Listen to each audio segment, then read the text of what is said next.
একজন পাপীকে আল্লাহ সারা জীবনের গুনাহ মাফ করে দিয়েছেন শুধু ঘুমের ঘরে একবার আল্লাহ নামটা ডাকার কারণে।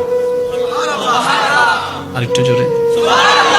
হাসরের ময়দানে একজন বান্দাকে আল্লাহ জান্নাত দান করবেন শুধু সে ঘুমের ভিতরে আল্লাহ বলে ডেকেছিল।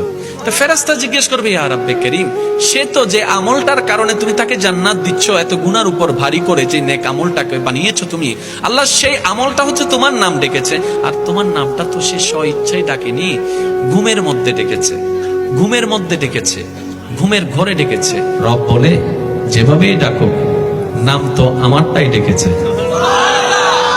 যেভাবেই ডাকুক নাম তো আমারটাই ডেকেছে, নাম তো আমারটাই ডেকেছে, আর আমি তার ওই নামটা টাকাকে কবুল করেছি। ও ফেরেশতা, এক পাল্লায় সেই নামটার ওজন রাখো, আরেক পাল্লা তার সারা জীবনের গুনাহকে রাখো। সেই দিন হাসরের ময়দানে ওই একটা নাম ডাকাটাই ভারী হয়ে যাবে। সুবহানাল্লাহ।